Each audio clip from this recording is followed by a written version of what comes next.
Hey YouTubers, welcome to my new video. As most of you know, I've recently been to Japan, spent 2 weeks there, had a lot of fun, and I brought back a couple of things with me. You know, some things that I was looking for, other things that I wasn't, and I surprised myself that I even bought it in the first place to bring it back here. So basically this video is a showcase of the loot or haul. I don't really know what I'm going to call it, you know, but it's going to either be the Japan loot or Japan haul video of stuff that I, bought or obtained when I was in Japan for this video. Alright guys, so let's get started on this. Alright, I don't even know where to start. Well, I kind of do, but anyway, I picked up a few things over there, and one of the things that I picked up is this thing called the W Attention Tokyo. It's something that actually I picked up in the hotel that I was staying with my friend. And basically what this is kind of like, a guide or directory. Maybe not so much a directory, but it's more like a descriptive guide of all the major attractions within the Tokyo area or the surrounding areas around Tokyo. So I believe it talks about, culture and souvenir crafts in Shibuya, stuff in Shibuya's late landmarks, cuisine, types of different foods you can expect to find over there, some other attractions, craftsmanships. The next thing that I have to show you basically is something that I picked up when I went to the Capcom Cafe, or the Capcom Bar I should say. It's really called the Capcom Bar in Shibuya. No, I'm correction, not Shibuya, but in Shinjuku. It's actually really close to the hotel that I was staying at. So I was really surprised when we found it there. But we went there. It was kind of like basically like a small little restaurant bar where everything is themed on their Capcom video games. It's basically Capcom characters, and basically it's a very small room where they can fit maybe about anywhere between at max maybe 20 people. So it's very small, and the way it works is that every 2 hours is when they allow a new group of 20 people to come in and sit down and be able to enjoy. So it's kind of like a performance every 2 hours. So one of the things that I got there on the way out is that they gave me this it's a coaster for the 10th anniversary of Monster Hunter, which is actually pretty cool. So I don't know what they might have during the next couple of months, next few weeks.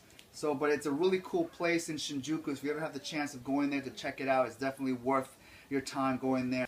The next thing that I picked up actually was from Akihabara, and it is the Radio Kaiken official free magazine, the Radikan. This is basically the official magazine that lets you know everything that's happening or new in Akihabara. And I believe this basically goes into circulation every month. So there's a new one every month that comes out. And this is the one that I picked up when I was there, back in June, or this month actually, June. So hopefully this video goes up when it's still June. So basically it's in Japanese, but it's not really necessary for you to to have to understand every single thing that's being said in here. But basically it just goes over everything that's happening in Akihabara, from all the new maid cafes, the video arcade areas there too. Has a map basically of all the major attractions. And actually this particular magazine, I believe, is divided into 3 sections, dealing with anime shops and goods, I believe local cuisine, as well as all the new maid cafes that have opened up in Akihabara as well. So I went to the movie theater a few times in Japan just to get the whole experience of going to a movie in Japan. And I saw X-Men Days of Future Past, which was actually really cool, really great movie. I really enjoyed that one a lot. And the next movie that I actually saw after that was the next 2 movies were Japanese films, and one of them was the Kakaida reboot movie. And what was cool about that is that basically when you go into the theater, they kind of gave me like these little, they look like bookmarkers, but they're, I forgot what these are called, but they kind of, shift images when you move them around a little bit. So it was really cool getting this stuff, when I got in there. So the next thing that I saw actually was the Saint Seiya Sanctuary of, it's Legend of Sanctuary film that came out. And what they gave us with that one was basically this little booklet called the New Cloth Chronicle that basically talks about all the redesigns of the new characters in the film, and then they put it juxtaposed with their old traditional manga character arts to the new version for the film. The film was actually really good. I really did enjoy it for a full CGI film. It was really good, a lot of fun. So this is basically the little freebie that came with that film when I went to go see Saint Seiya Legend of Sanctuary in Japan. In Japan, in the movie, at least the one that I went to, they always have flyers that you can pick up for the either currently playing films or the new coming attractions. So some of the stuff that I picked up was the poster for what's known here in the United States as the Edge of Tomorrow. Is the All You Need Is Kill poster for the film with Tom Cruise and Emily Blunt.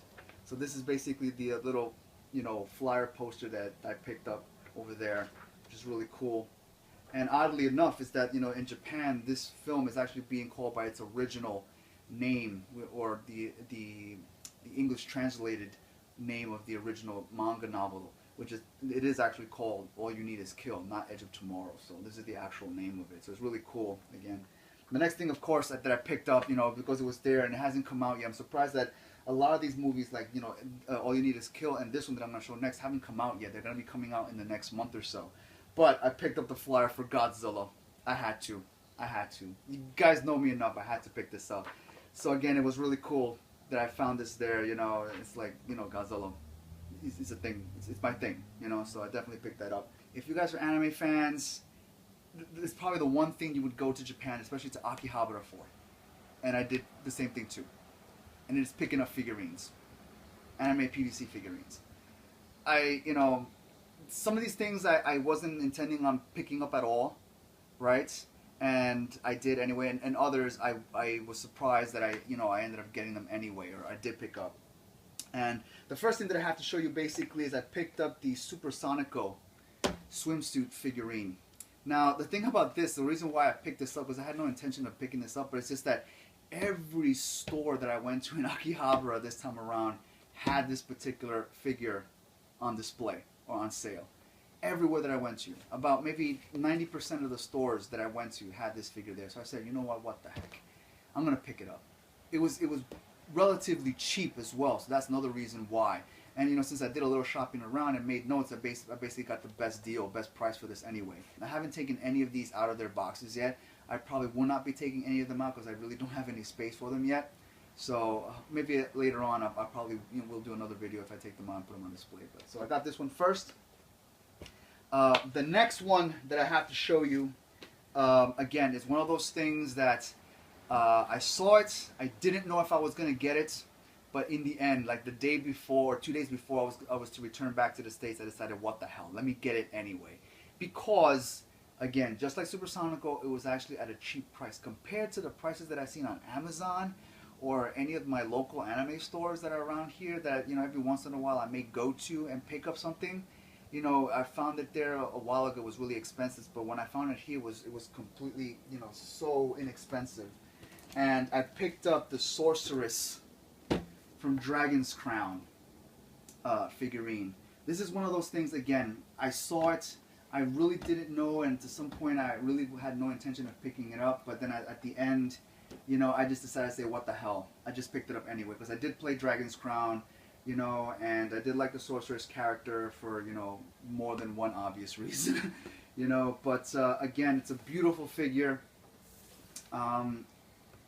It's unbelievable. Like I said, the price on this thing, especially if you go to Japan and you get it directly there, the prices on some of these things are unbelievable. The next thing that I have to show you is not something that I bought in Japan physically, but it's something that before I left for Japan, I actually ordered it on Amazon because it was really cheap compared to anywhere else and compared to, comic book shops here in the States. And it's something that, the character I became very fond of because I really enjoyed the anime that this character was in. What I picked up is from Amazon,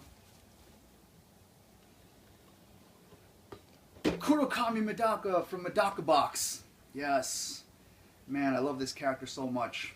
I know that there's several versions of this figure out, and I actually did see 2 other versions of this figure, different costumes, different poses and all when I was in Japan. But I decided not to buy any of them because I knew that this one was coming, or would be here by the time I got back. And this honestly is my preferred favorite version of Medaka from Medaka Box. So I picked this up, really cool.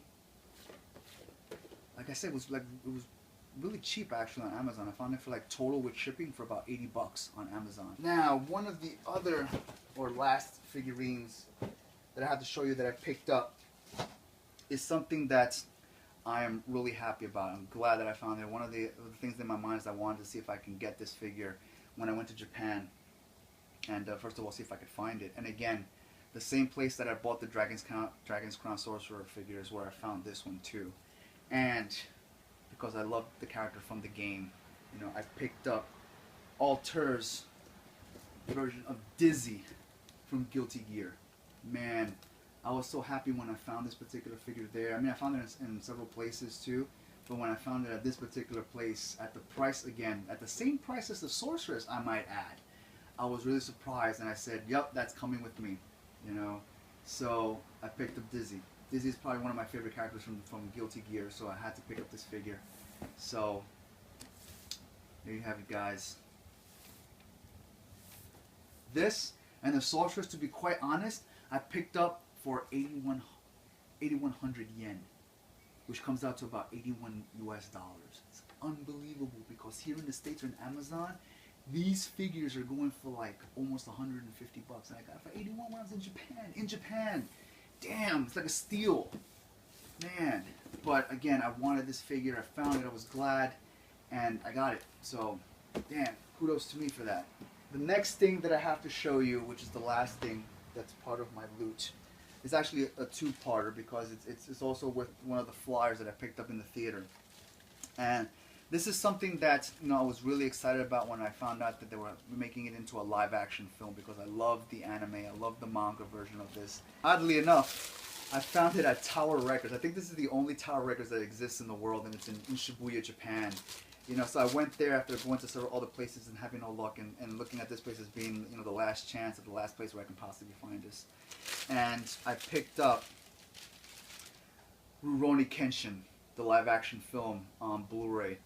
And I believe this is a Blu-ray DVD combo pack. So I was really excited when I found this, man. I mean, I love this series, the anime, and you know, and the manga. And like I said, I've been enjoying the few small little clips that I've been seeing of some of the stuff that happens in this film, and it's really amazing. I love this thing so much, and I'm finally gonna check it out to be able to appreciate it more. And I'll probably do a special spotlight review film of this particular movie once I get to it. So stay tuned for that. Be on the lookout for that. So it's really cool. And to go along with this, the thing that I picked up in the theater was the flyer for the next two sequels of Rurouni Kenshin that are coming out. I believe it's Kyoto Inferno is the second film, and then the third film I believe is called it's Legend Reborn, I believe, or the Destruction of a Legend. It's basically, you know, the next two films is the Shishio Makoto, the Makoto Shishio arc, because this first film basically deals with the Jine arc in this one, but it all kind of, you know, relates to each other, because that one, the movie to this one, the first arc kind of goes into the next arc, which is, you know, the next two remaining films. So I'm really looking forward to this. I've seen the trailers for both these films, and they look amazing. All the characters are going to be in here, and I'm looking so forward to hopefully, you know, maybe returning to Japan to go see those, or, you know, maybe getting, you know, the imports, unless they all come out in the States. But this is something that I picked up. I love the cover. The inside, you see, you know, basically all the characters that are going to be in the next two films, and the back. So, oh my god, it's like I was so unbelievably, you know, psyched and thrilled when I was able to find these things in there, because, again, much like Godzilla, you know, this is something else that I also hold very, very close to my heart. It's something that has a story that, you know, I've really found to be truly inspiring and amazing, and it's samurai. It takes place, you know, during the Bakumatsu era in Japan, you know, and samurai fighting, and it's Kenshin. You know, the reverse blade sword, Sakabato, this cross-shaped scar on his cheek. So, definitely, guys, if you get a chance to get it, get it. Get a chance to see the sequel, see it.